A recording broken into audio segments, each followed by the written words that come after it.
Olá, pessoal. Bom dia. No Brasil, existem poucas empresas que produzem sementes de adubos verdes, comparado ao número de empresas que produzem sementes de culturas comerciais. Em muitas regiões, é difícil encontrar sementes de adubos verdes no mercado. E quando encontramos, geralmente o preço é relativamente alto, devido à produção em baixa escala. Assim, muitos agricultores adquirem ou ganham pequenas quantidades de sementes e vão multiplicando essas sementes a nível de propriedade. Então, neste vídeo, nós vamos chamar a atenção para alguns cuidados que a gente deve tomar quando a gente faz esse processo de multiplicação das sementes a nível de propriedade.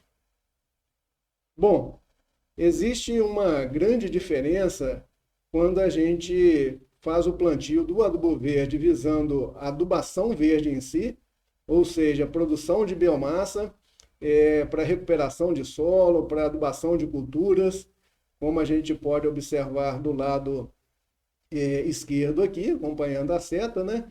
Então, neste caso, a biomassa é manejada, né, é cortada ou incorporada ao solo, geralmente no momento do florescimento, quando a gente tem uma maior produção de biomassa e essa biomassa tem uma maior qualidade, principalmente um maior teor de nitrogênio, então a gente faz o manejo dessa biomassa nesse momento. Já quando a gente pensa em produzir sementes, a gente deixa as plantas completarem o seu ciclo, como a gente observa do lado direito aqui, tá certo? Deixa as plantas praticamente secarem, né? Vão perdendo as folhas aos poucos até secarem completamente. E aí a gente começa a observar, né, as vagens produzidas, as quais serão colhidas, né, e levadas para um galpão para completar a secagem para um posterior armazenamento.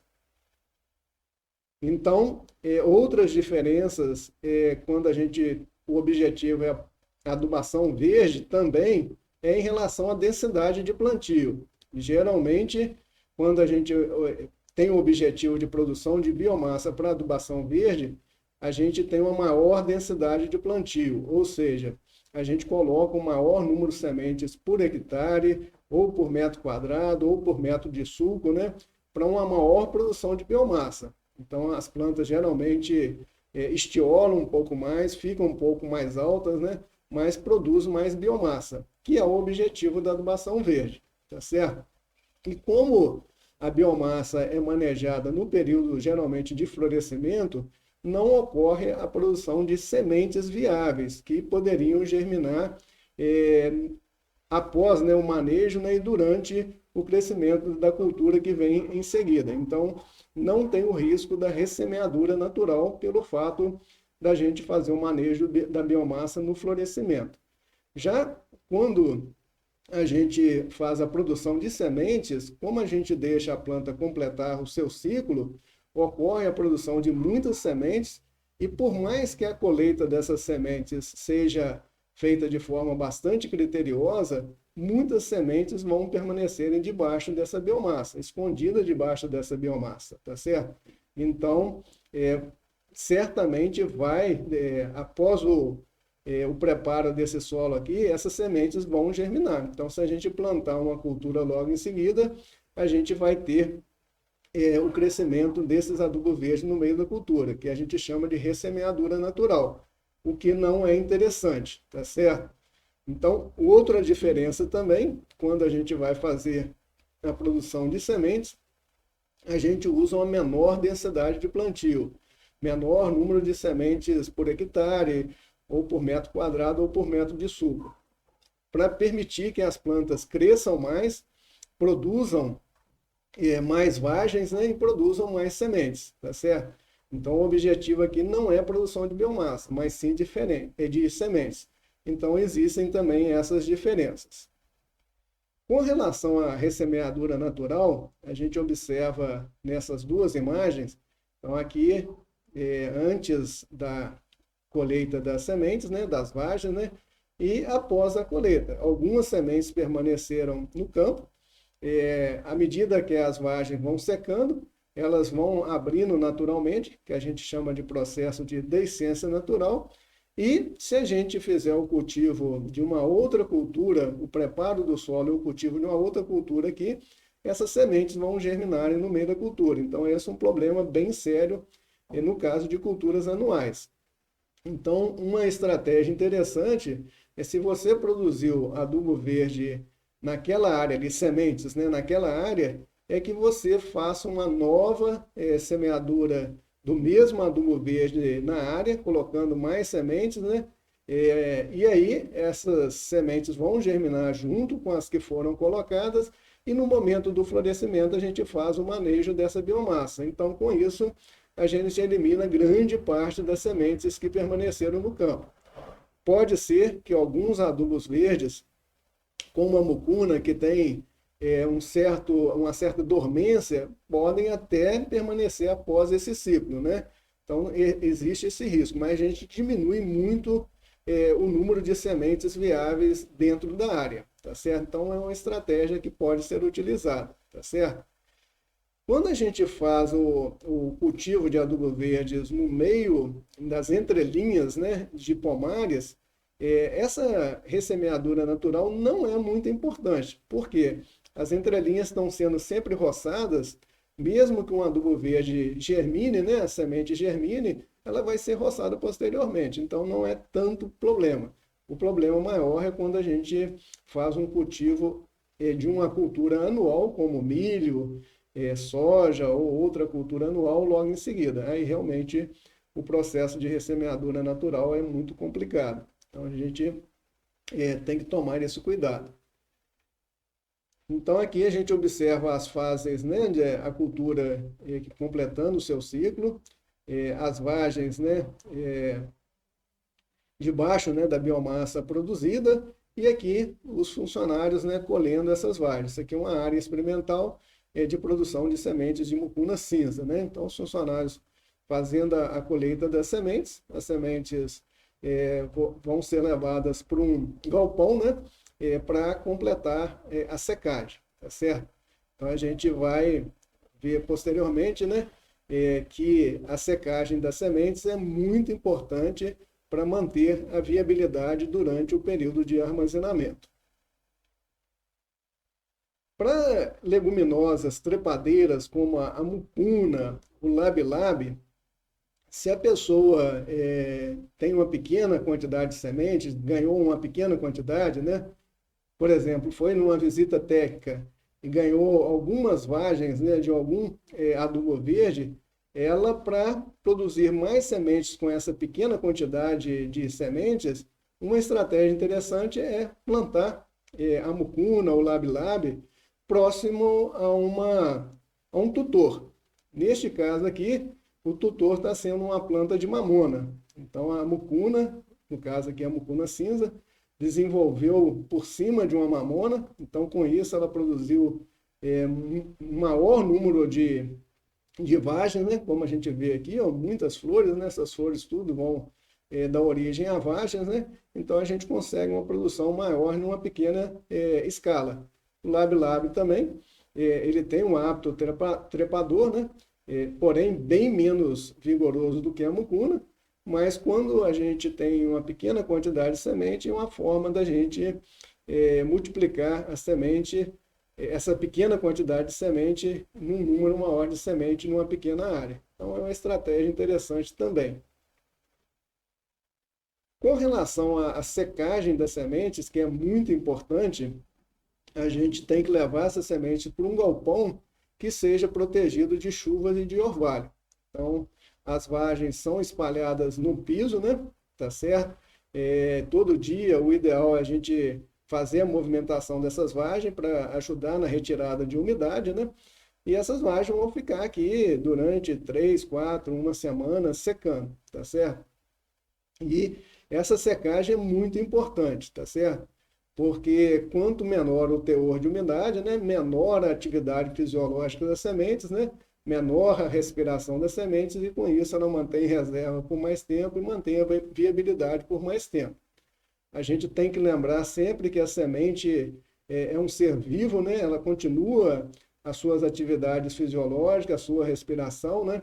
Então, quando a gente retira a umidade, a gente reduz muito essa atividade fisiológica e a gente aumenta o período de viabilidade das sementes. Então, as sementes têm que realmente ir para um galpão bem ventilado e protegido de chuva de orvalho, tá certo? Com relação a adubos verdes, que tem o hábito de crescimento arbustivo, que nem o guandu, que a gente vê do lado esquerdo aqui, e a tefrósia, essas plantas produzem muitas vagens. Então, uma única planta produz muitas vagens. Então, produz muitas sementes, tá certo? Então, aqui a gente vê o guandu, quantidade de vagem produzida, e do lado direito aqui a tefrósia. A tefrósia também, uma única planta, produz muitas sementes, né? Então, numa pequena área, a gente consegue produzir muitas sementes em pouco tempo. Eu lembro que, um tempo atrás, eu fiz uma visita em uma propriedade agroecológica, não conhecia a tefrósia, ganhei lá umas 5, 10 vagens, e com essas 5, 10 vagens, em pouco tempo eu já tinha uma área bem significativa com tefrósia. Então é uma estratégia bem interessante. Então esses adubos verdes arbustivos, né, necessitam de uma pequena área para a produção de sementes. Então se você for numa visita técnica e conseguir lá umas 2, 3, 4, 5 vagens, né, com o tempo você rapidamente vai ter uma boa área com esses adubos verdes. É questão de tempo, de paciência e de persistência. Com relação ao armazenamento, a gente tem que realmente, antes do armazenamento, fazer com que as sementes sequem bastante, né? Antes do armazenamento. O ideal é que essa secagem, que as sementes percam umidade até cerca de 11, 12% de umidade, tá certo? A maioria das sementes de adubos verdes, né? Os grãos, de um modo geral, eles são sementes que a gente chama de ortodoxas. Eles resistem, né, a essa perda de umidade, né? E com essa perda de umidade, eles conseguem permanecerem viáveis por mais tempo. Com relação às sementes maiores, como a mucuna, o feijão de porco, a mucuna cinza, o ideal é que essas sementes sejam, depois de secas, né, elas sejam armazenadas em sacos de ráfia, sacos trançados, né, e sejam colocadas em um galpão bem ventilado também, mas porém em cima de estrados de madeira, que fiquem protegidos, né, do piso aqui e afastados da parede, para evitar, né, o ganho de umidade tanto do piso como da parede. Então, se a gente secar as sementes até 12, 11% de umidade, ensacar essas sementes e colocar sob o estrado em um ambiente bem ventilado, bem arejado, né, a gente vai conseguir manter essa viabilidade das sementes certamente por mais de um ano, tá certo? Então, esse é um procedimento. Alguns produtores que têm uma estrutura melhor, têm câmara fria, com isso conseguem manter a viabilidade da semente além de um ano, tá certo? Mas para os produtores, de um modo geral, de uma safra para outra, as condições de ambiente natural nessas condições aqui é o suficiente. Já as sementes menores, como semente de guandu, de crotalária, né, elas podem ser armazenadas, né, em embalagem tipo garrafa PET, vidros, né, com tampas herméticas, né, mas com isso a gente tem que tomar muito cuidado, porque neste caso especificamente aqui, a umidade tem que estar realmente abaixo de 12%. Por quê? Porque se a umidade estiver maior, como a semente continua o processo de respiração, ela vai produzir vapor de água, se a umidade estiver alta, né? A umidade no interior da embalagem vai aumentar muito e essas sementes vão mofarem e vão perder viabilidade rapidamente. Então, quando a gente armazena em embalagens impermeáveis, tipo garrafa PET, vidros, né? A gente tem que preocupar ainda mais com a redução do teor de umidade, tá certo? Então, depois das sementes serem extraídas das vagens, né, o ideal é que elas permaneçam ali naquele ambiente durante ali 4, 5 dias, até uma semana, para perderem mais umidade, para quando forem armazenadas, estarem num teor de umidade adequado para esse tipo de armazenamento, tá certo? E outro ponto importante é que algumas sementes, que nem o feijão guandu, ele é muito atacado por gorgulho. Inclusive o guandu, as vargens ainda no campo, muitas vargens são atacadas por gorgulho, tá certo? Certamente pelo fato do guandu ser muito próximo, né, dos feijões, né, que a gente consome, porque o guandu, tanto no Brasil como em muitos países, ele é utilizado também na alimentação humana, tá certo? Então, ele é uma das leguminosas de adubos verdes mais atacada por gorgulho. Então, muitas vezes, se a gente observa a ocorrência de gorgulho em algumas sementes, há necessidade de fazer um expurgo com um determinado produto, antes do armazenamento. Porque se algumas sementes estiverem com gorgulho, o gorgulho vai continuar atacando as sementes dentro da embalagem, tá certo? Então, a gente tem que tomar esse cuidado também, tá certo? E no Brasil, vários grupos de produtores, principalmente produtores agroecológicos e orgânicos, vêm criando bancos, né, de sementes de adubos verdes, né, visando, né, a troca de sementes, visando a manutenção de uma grande diversidade de adubos verdes disponíveis para os agricultores. Então, nesses bancos de sementes, eles armazenam tanto adubos verdes indicados para o período de verão, como período de inverno, né? Então é uma estratégia bem interessante também, que vem sendo muito utilizada por alguns produtores agroecológicos e orgânicos. Com relação à avaliação do teor de umidade, o ideal é o uso da estufa. Geralmente a gente usa uma estufa a 105 graus por 24 horas. Mas nem todo mundo tem disponível uma estufa para avaliação da umidade das sementes. Então, aqui eu deixo duas referências de trabalhos em que são utilizados, né, aparelhos de micro-ondas para avaliação do teor de umidade. Então, como todo mundo tem um aparelho em casa, né, se tiver interesse, pode acessar esses dois trabalhos, né, para avaliar a metodologia, né, e replicar isso a nível de propriedade, dada a importância, né, do teor de umidade das sementes para o armazenamento em embalagens impermeáveis. E esses dois trabalhos têm como conclusão falando que o método do micro-ondas pode ser uma alternativa viável ao método padrão de estufa, tá certo? Então é uma alternativa caseira para avaliação da umidade das sementes. Outro ponto interessante, né, do produtor fazer essa multiplicação a nível de propriedade é a possibilidade dele selecionar plantas com maior potencial. Então a gente vê nessa imagem uma área com guandu, tá certo? Foi semeado com o mesmo lote de sementes, né? Porém, uma planta aqui se destacou. Então, uma planta com altura maior, com maior produção de biomassa, tá certo? Com um verde mais escuro, certamente com maior teor de nitrogênio, né? Pode ser, né, que essa planta libera mais exudados radiculares e atrai mais, né, bactérias fixadoras de nitrogênio, pode ser, né? Então, permite essa possibilidade do próprio agricultor selecionar algumas plantas com maior potencial. Então, neste caso, o ideal é o produtor colher a semente dessa planta, né, e semear numa área separada e ver se realmente esse potencial se confirme numa próxima safra. Então, permite também essa seleção.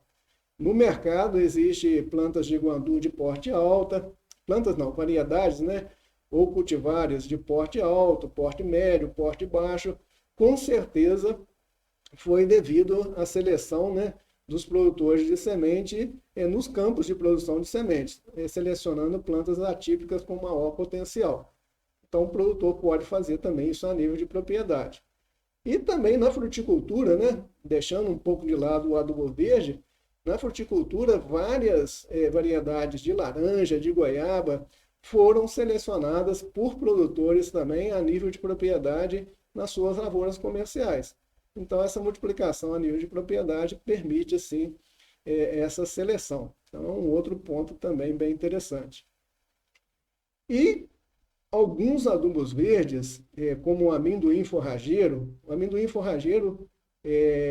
ele é propagado tanto por sementes como por processo de propagação vegetativa.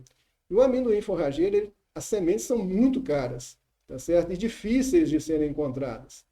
Então, porém, ele é muito fácil de ser propagado vegetativamente, como a gente observa nessa imagem aqui, ó, do lado direito. Então, a gente pega as ramas de plantas adultas, né, elimina o ponteiro, que é mais tenro, né, e faz essas estacas com 2 a 3 nós, e faz a semeadura em composto orgânico coado, tá certo? E dentro de mais ou menos de 2 a 3 meses, a gente tem uma grande produção de mudas. Então, é um processo extremamente fácil de ser feito a nível de propriedade com os recursos que a gente tem a nível de propriedade. Então, com isso, a gente reduz muito o custo, né, de implantação desses adubos verdes a nível de propriedade. Então, vários adubos verdes têm essa possibilidade de propagação vegetativa também. Bom, pessoal, por hoje seriam essas as informações que eu gostaria de passar. Um forte abraço e até um próximo vídeo. Obrigado.